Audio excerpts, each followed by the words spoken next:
This is Tanya Lynn with the Sistership Circle podcast.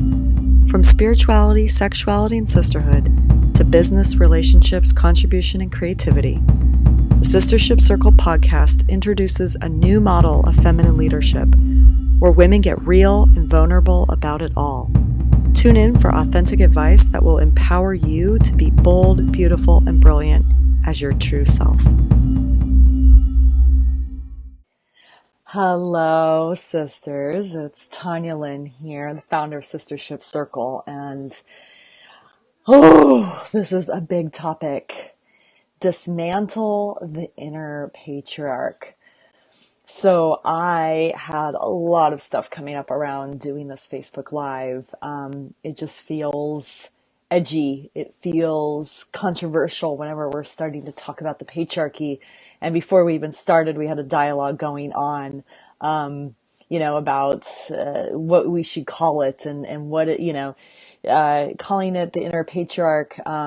It's not, the patriarchy isn't always negative. And, so I just really want to first just call all that out of the uncomfortableness of actually even having this conversation. And if you are joining me, please go ahead and say hi and where you're from, because I love to see who's here with me.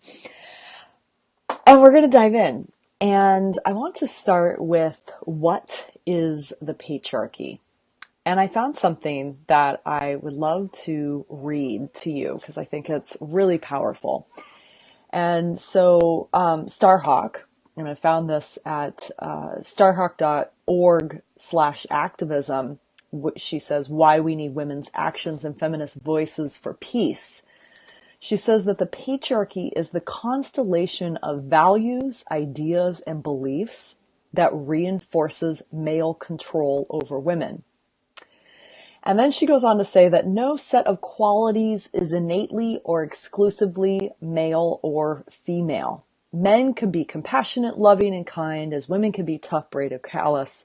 But patriarchy assigns the qualities associated with aggression and competition to men and relegates to women the devalued roles of nurturing and service. Patriarchy values the hard over the soft, the tough over the tender, punishment, vengeance, and vindictiveness over compassion, negotiation, and reconciliation. And the hard qualities are identified with power, success, and masculinity, and exalted. And the soft qualities are identified with weakness, powerless, and femininity, and denigrated, if I said that right. So I wanted to read that because this kind of gives us a context of a context for this conversation that we're going to have today. And I really thank you, everyone who's joining live. And hello, I'm just seeing everyone typing in lots of Canadians today. Cool. This context is really important for us to establish, what is this patriarchy? What is this thing that we're talking about? And then identifying actually what is this thing of the inner patriarch. And I think this piece is important here for us to really get that it's a system. The patriarchy is a system that has values and ideas and beliefs. That's all it is. So, it's not about us blaming them.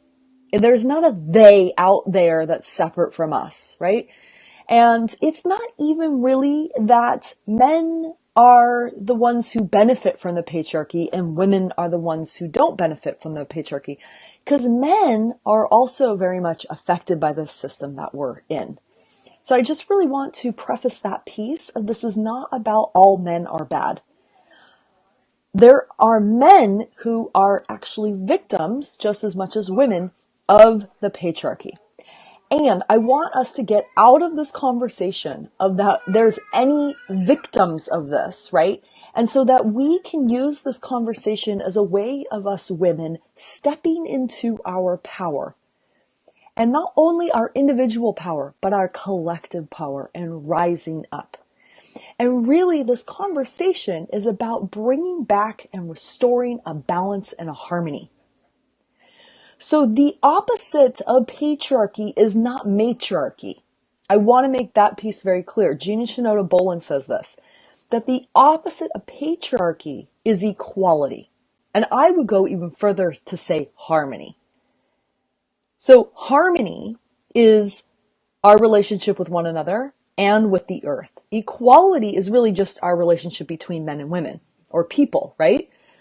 But harmony is taking into account all living beings, all living things, the earth, our animals, our trees, our people, right? It's the harmony, it's the balance of all of it. It's valuing it all. It's valuing life itself. And in the system of patriarchy, we're not actually being taught to value life itself. We're not being taught to value the earth and to value one another as equals. And so really this is about shifting and creating a new system in which we can live in together. And it's really important for us to get as women that we are upholding the patriarchy. We are responsible. It is not of them outside of us. We are responsible. So we're not the victims. We are the perpetrators. And if you look at the drama triangle of victim, perpetrator, and martyr, we switch and we go back and forth into all three of these roles. And so can we actually just get rid of the triangle altogether and replace it with a circle? And that's why I'm so committed to Sistership Circle and the concept of sisterhood and feminine leadership, because circle is our vehicle. It is our access point to equality and harmony. It is actually the vehicle away from patriarchy to shift the system, which ultimately means that we have to shift the script, which I'm calling in this Facebook Live the inner patriarch. The inner patriarch is, again, that the values, ideas, and beliefs that we have bought into, that we have inherited, that have been ingrained into us as the truth when they're actually not the truth. The truth is love, peace, harmony, equality. The illusion is this patriarchy, this set of beliefs that we have bought into. And by us buying into and continuing to perpetuate these beliefs in the world, we are upholding the system. So really, women, it is up to us to shift the script and to see the part that we play in upholding the structure. And so I identified a few, there were 12 that immediately came to me. Literally, I was in the middle of doing something, and then I literally was like, oh my God, this is just like coming through me. It was a stream of consciousness, and I wrote down these 12 things. And I was like, whoa, where did that just come from? I'm not even kidding. I was doing something completely else, got out a Google Doc and just wrote down these 12 things. And so I want to share them with you today and ask you to play this game of looking at each one of them and how they're showing up for you. So, I just saw the chat and I saw, thank you, Patricia. Our animals, our trees. Yeah, it's not. They're not ours. Very good distinction. So, and Bunny just wrote, thank you, feminine leadership or female leadership. And I want to make that distinction for you right now of why I say feminine leadership. For me, feminine leadership is actually the integration of masculine and feminine. And I use the word feminine though, because it's a balancing, it's a bringing back and a remembering of our feminine power and what it means to be in our feminine essence as women. That's what I mean by that. So, that femininity is not wrong.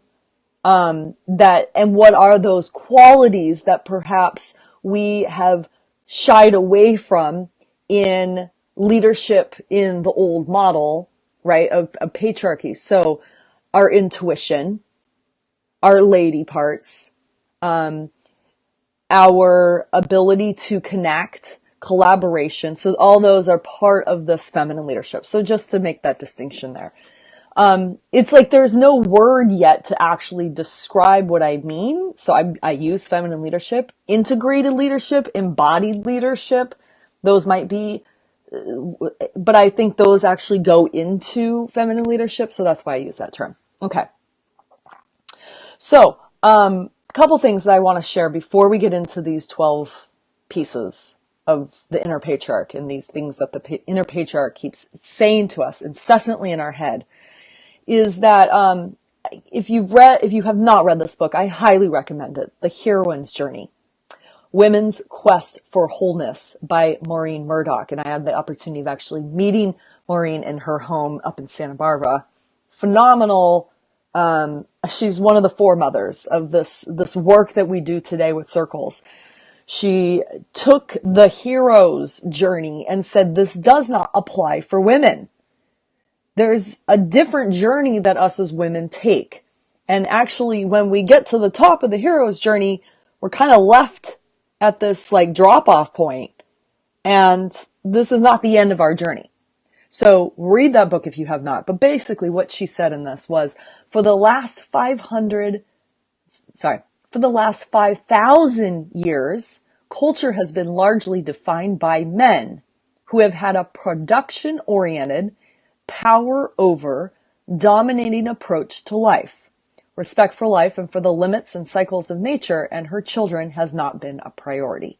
So that's more of what we're talking about with how do we shift that, right? Like, how do we shift from being production oriented, which is all about working hard, power over, which is all about this domination, creating victims, pushing people down, this 1% versus the 99%, right?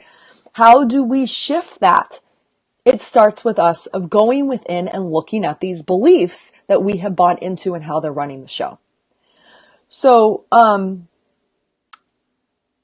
one of the pieces here is that we are starting to see, and it was amazing when you saw how many women are running for president. But if these women are continuing to act from the patriarchal operating system, and they are continuing to uphold that structure, nothing's going to change. It doesn't matter if a man or a woman is in office, right? If these women are continuing to act like men and to uphold the patriarchy and these ideals of production, power over, domination, all those things, if they're going to continue to keep the war cycle going, right? Are we really making a change? If they're going to continue to take this money from corporations, are we really going to make a change? No. So it's up for us as women to shift our mindset and to create a whole new way of thinking and relating to each other and to the world. And so where this came from of this, I was just so flabbergasted when we had Sistership Circle Day, where at Sistership Circle, we were asking our facilitators to come together. And I kept hearing from women saying, I want to do my own thing. I don't want to do it Tanya's way. And I was like, what the heck is that? Right? Because first of all, it's not my thing. It's not my way. Yes, I may be in the position of leadership, but it's all a co-creation on the back end. So it got me thinking, like, well, this is all that patriarchal mindset.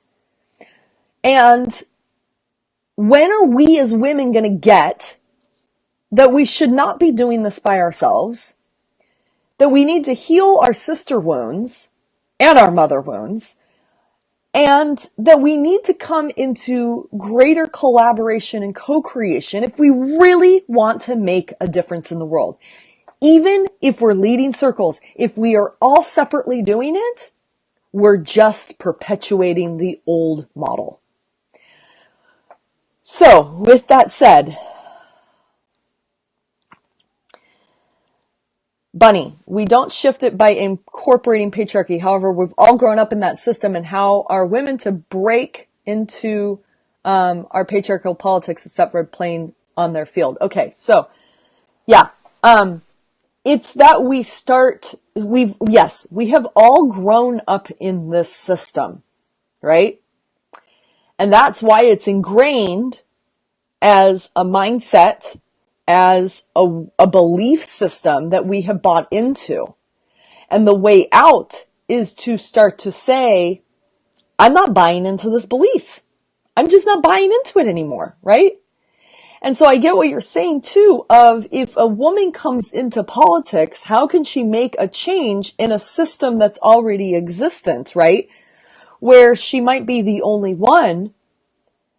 I believe that when we shift our consciousness, when we shift our beliefs, we then start to create a clearing for new beliefs and a new mindset around us. So this is kind of, this is a new concept for many women, right? And what I learned is that it's how we listen to people, right?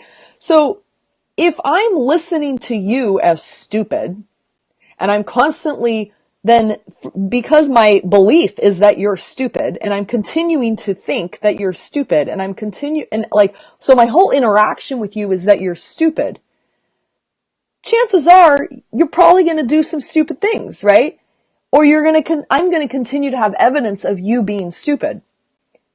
Now, if I start to think of you as absolutely brilliant, and so now all of my interactions with you are that you're brilliant, and that how I'm talking to you and what it's completely changing, and I'm celebrating you, most likely you're going to rise up into that brilliance, right? So that's how this works. Our thoughts become our words, become our actions. Our actions then change the world. Yes, it takes bravery. Yes, it takes courage. But it starts from within. World peace starts with inner peace. A new system, a new belief starts from within us. And the more that we don't buy into those beliefs, the more then we can change the system. Lema Gaboe, perfect example, right? She, if you don't know of her, another incredible woman who you should know. She has a powerful book around sisterhood, Mighty Be Thy Powers. She got the Nobel Peace Prize for stopping the war in Liberia. What did she do? She said, I'm not buying into this. You men are going to war, you're perpetuating this war, and I'm not buying into it anymore. She rallied her sisters, they started protesting, they marched into the Capitol building, they sat down with the heads of government, and they threatened to bare their breasts, which is the biggest insult in their culture, and basically said, we're not leaving until we're demanding peace, we're not leaving until you create a peace agreement. That was it. They were like, we're not buying into the system anymore. We're not buying into the structure that you've created. We are a stand and we are done. Because they no longer believed in it anymore, right? And then they took action and they took that stand. That's how we can change politics, is by women doing that work and then stepping into those those positions of leadership with the new beliefs, with the new mindset, and saying, this is what I'm creating. This is what I'm bringing forth. And just not playing the game anymore. That's how we shift it. We just say we're not playing the game anymore. So, okay. There's so much going on in the chat box that I'm just going to do the 12 pieces here. Okay, so this is not about bashing men. And that men need to do their work too. But I'm speaking to women because that's what Sistership Circle is all about. We are a space for women to do their work, that we do our part. And that's the space that we're holding here. So, and again, that's more of, if we're going to be saying, well, men need to do their work, we have to start that. It starts from within. I say this all the time about my husband. Oh, he needs to change. Oh, he needs to do this. Oh, he needs to be more responsible. Oh, he needs to do his healing work, right? And all this. And then I'm like, wait a second. That's all part of the old system. I'm going to be responsible. I'm going to do my part. I'm going to be the model. And when he's ready, he can choose to do his. And I'm just not going to worry about him anymore. Now, What I found is when I have that, where that's 100% responsibility of I'm going to be the change and I'm going to be the model, he, with such ease and grace, he steps up. He says the most magnificent things of the insights he had or the thing he's going to, I'm going to go do my men's club or whatever he's going to do, right? It's just incredible how me modeling and me taking the focus off of what he needs to do and just focusing on myself, how he shows up and actually starts to do it. So that is the way that that's how we pave the way for our brothers, for the men, is that we do the work and we model it and we show them what it looks like. And we show up in our full feminine power, which is just so magnetic. We're like the flower and the bee just comes when we open up and we blossom, right? Then the men are just like, I want that, right? And then it's amazing what happens when men are just intoxicated by our feminine power. Okay, here we go. So, number 1. Now, how I've structured this are the beliefs. And the thing that you heard, the admonition, to admonish is to scold, right? So these are the things that you were taught as a small child, either from mom or dad. Because again, this is not about, the patriarchy is not just about men. Our mothers have been also raised in the patriarchy. So these are the things that I feel are the things that really shut us as women down from being in our full feminine power, from fully stepping into our feminine leadership and coming together as a collective in sisterhood to make an impact together. The together is critical to this, to create that new model of equality and harmony in the world. We must free ourselves. We must liberate ourselves from this set of beliefs that we learned so that we can be in our full glory and our full brilliance as women. Okay? So number 1, be quiet. We have been silenced. We have been told don't speak the truth. Don't speak up. Good girls need to keep their mouths shut, or don't be seen and don't be heard as a child, right? But basically, all the times that we were told that our voices don't matter. Constantly told to just be quiet, right? It's just, think about it. Think of how many times you were told to be quiet. I mean, how many times I shush my own daughters and I'm like, oh my God, or telling them that, don't yell or don't cry or what, all of that. We have been told as little girls that our voices do not matter because in the patriarchy, we need to just be quiet and pretty in the corner, right? But that's not going to cut it anymore. We need to speak up. We need to speak our truth. And in the past, with the witch burnings and everything else, it was not safe for us to speak up. But this is a belief system that we have now inherited and we have bought into. And the only way through it is to start speaking up. It takes courage. It takes bravery. And no matter how unsafe it may feel, we have to start speaking up. Number 2, pretty girls don't cry. Do you know that a woman said this to my daughter in the middle of the street?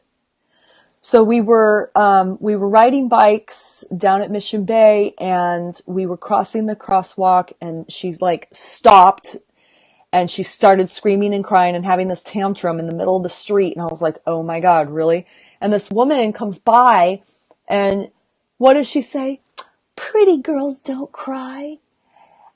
And I was shocked that this woman said this to my daughter. But this is the belief.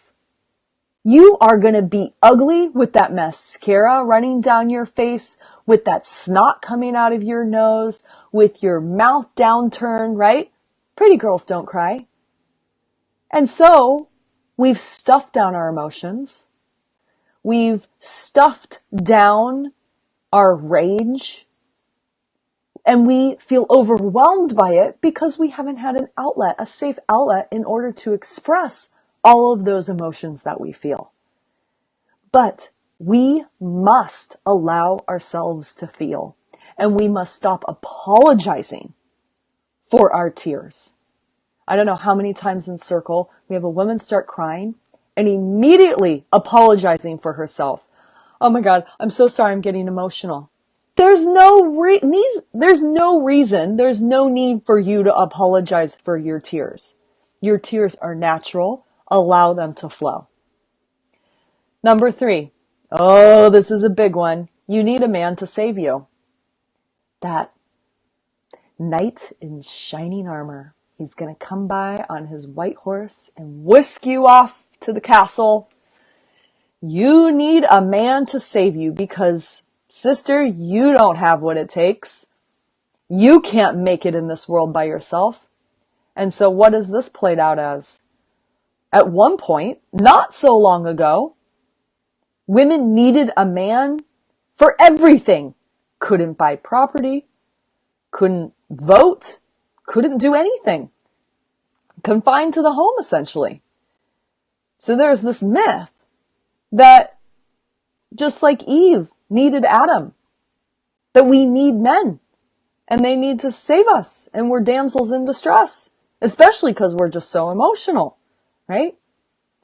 And this is a subtle one because even when perhaps we've become independent, and I'll speak for myself because I wanted to prove this one wrong, right? I was going to do it by myself and I was going to be independent. And yet, even as independent as I was and as much work as I was doing around myself, I found myself in my marriage wanting my husband to step up and save me. I still want him to save me sometimes with my children, right? Because he's the stoic, strong one. He can handle these situations that feel so overwhelming. But the truth of the matter is that we do not need a man to save us. We need a man to partner with. We need a man to love us, but we don't need a man to save us. Why? Because there's nothing to fix and there's nothing wrong with us. And inherently, we've been taught that there is something wrong with you as a woman. And this is so deep. This one is so deep in our culture that even with all the feminist work of the 60s, 70s, even before that, and as liberated as we may feel as women in the West, we are still looking for a man to save us.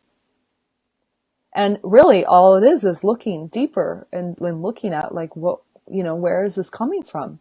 And watching your mother, perhaps wanting to be saved by your father or being saved by your father, right? Number 4, and put your earplugs on, or your earphones on, your earbuds on if you're listening in front of any children, because I'm going to say some bad words, some profanity. But this one, I have to say it this way. Women are bitches. We have learned from the patriarchy, and this is what we say about other women. Women are bitches. And this is at the core of the sister wound that keeps us separate. And it is what keeps so many women away from coming to Circle, because they have experienced a lot of bitches growing up. I know I have, right? And I know this was a big one for me. This is why I got into this work, because I was so ingrained in this belief that women are bad, they're bitches. They're terrible. They're catty. They're like cats fighting all the time. We have bought into this one big time. And it is not true. All we need to do with these is identify that no matter how much evidence that we've had, it is not the truth. These are beliefs that we have been bought into. And the only way for us to heal the sister wound is to forgive, to have compassion, and to know that women are doing the best they can, and they are not bitches. You are not a bitch. No matter how much you rage, No matter how angry you are not a bitch. The next one goes along with this one. Number 5, your pussy is dirty.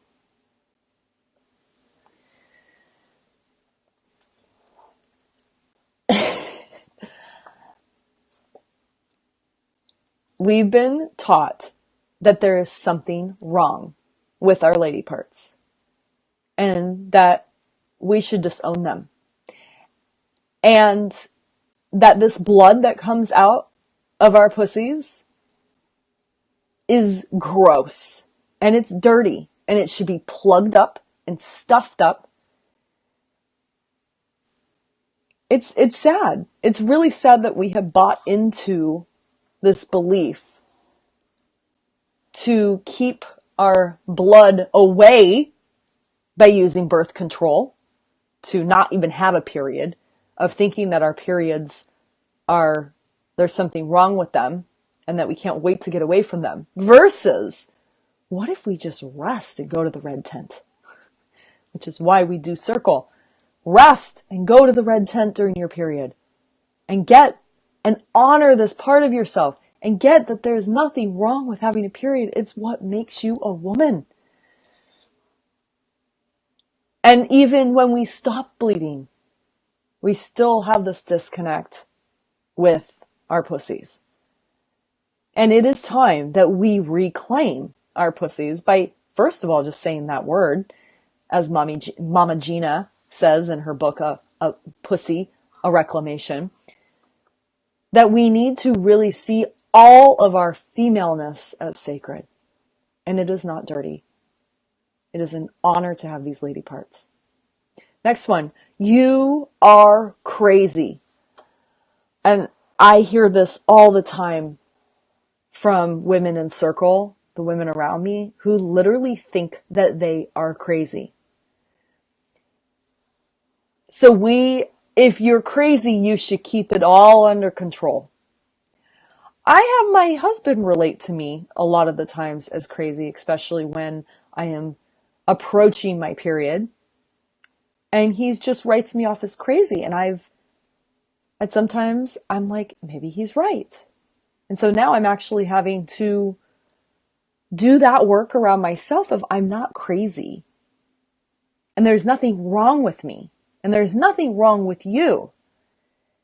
We just have a different cycle than men. Men with testosterone are always going like that, right? They're even keel. Us, with our monthly moon cycle, we're like this. Or like this, right? Up and down, up and down. And there's nothing wrong with that. But the patriarchy has us believe that there is something wrong because it's not like the masculine way of going through the world with just testosterone, right? So to honor those highs and lows, to ride the high and then rest in the low, right? To understand that the full moon or the ovulation is our time to be in celebration and just exalt the feminine priestess, high visionary that we are, and then to curl up during the new moon or when we're bleeding and rest and take care of ourselves. And there's nothing wrong with that. Next one, suck it up and push through. I hear this all the time growing up. Just suck it up, Tanya. Suck it up, right? And push through. Just push through. Just keep going. Just push through. And this is really based on the hero's journey of just keep pushing through and defeat all the dragons that you come across. And eventually you will make it to the top of the mountain. But when we get to the top of the mountain, then what? And as women, we are not designed to be constantly pushing through. And we are not designed to be sucking it up. Our blood is literally a release, and we need to be releasing. Allow these tears to release. Next one. You can't be smart and beautiful. You can only be one or the other.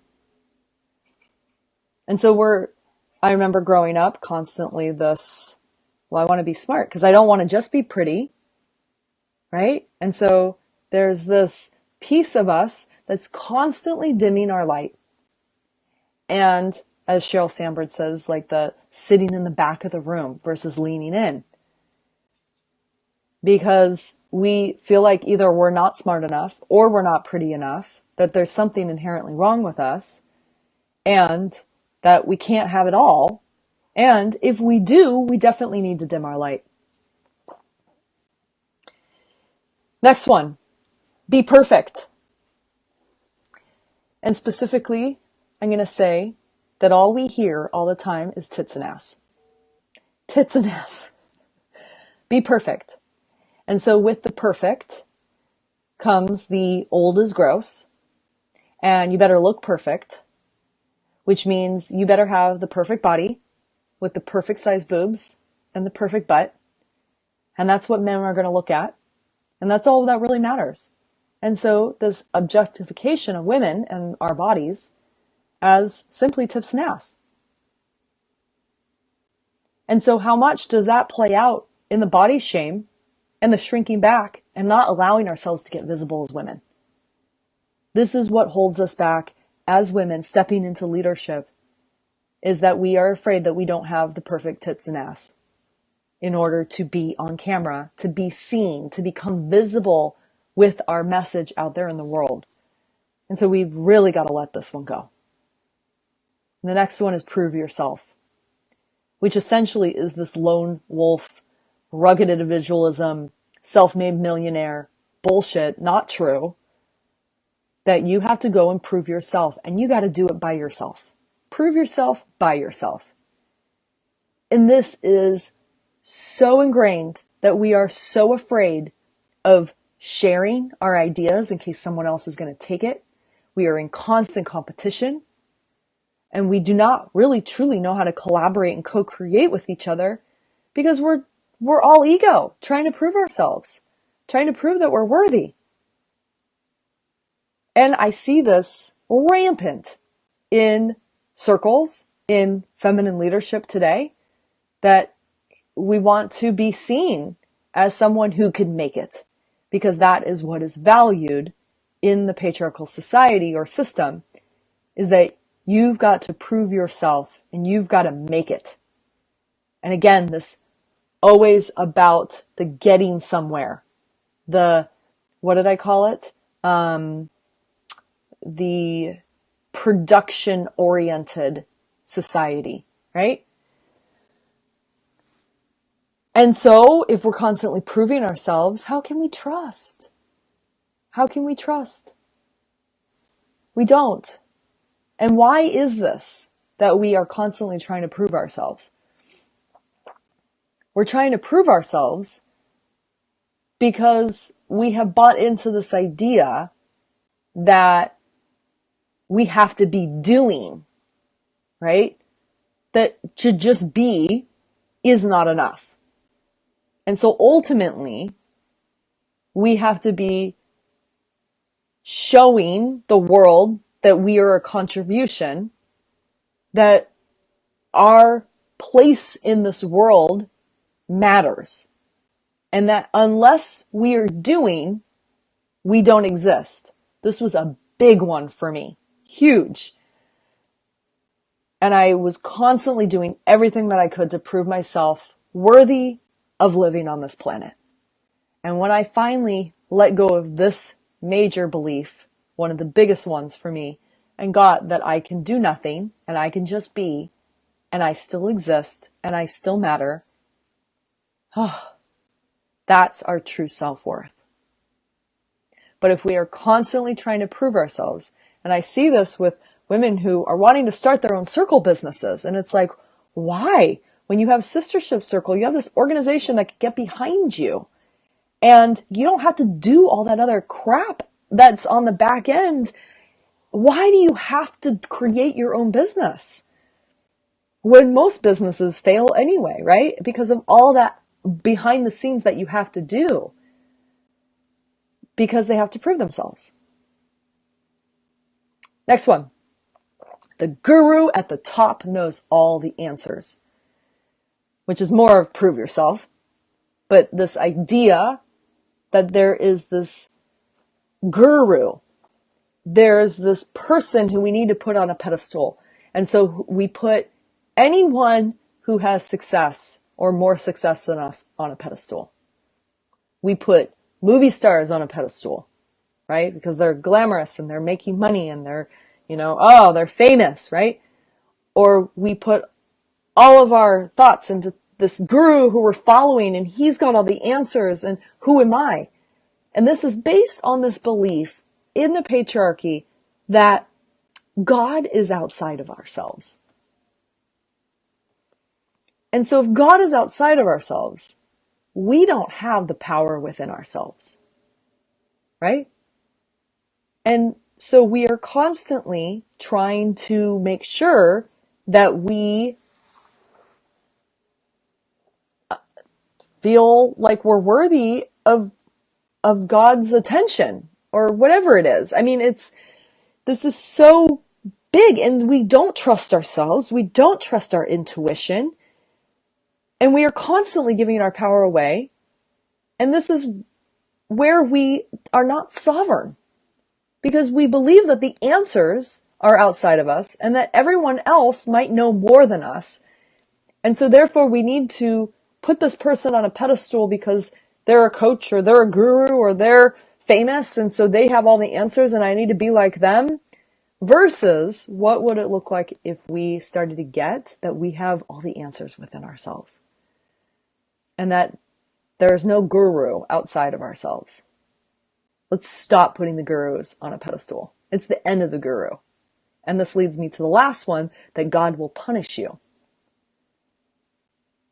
This is especially in the Christian belief of there's this God outside of you, and if you don't do what he tells you to do, then you're going to be punished and you're going to go to hell.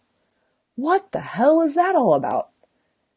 That we're going to go to hell if we don't do what God tells us to do?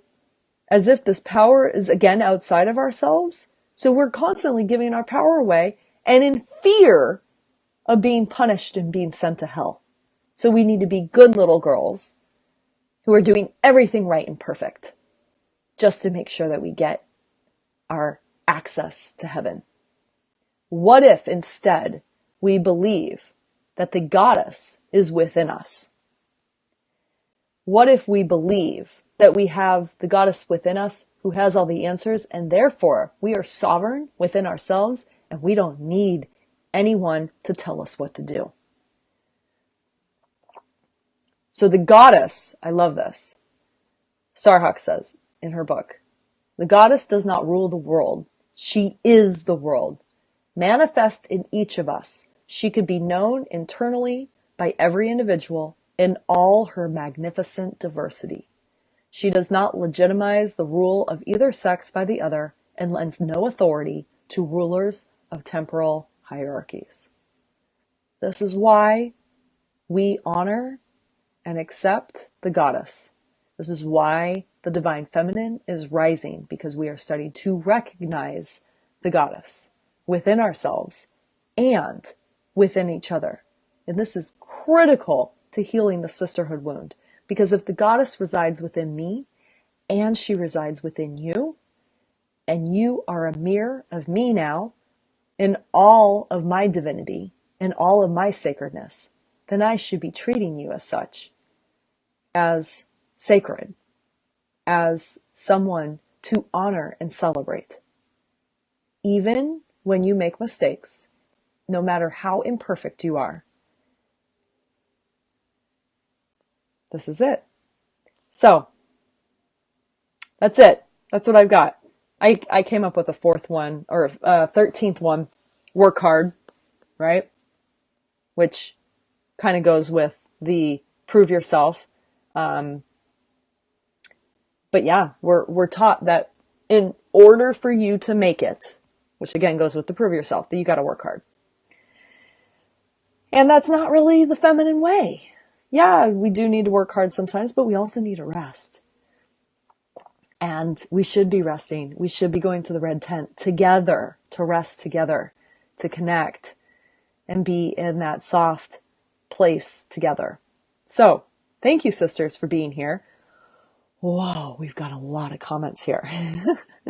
Thank you. I'll have to read them after this broadcast and go back and interact and keep this conversation going.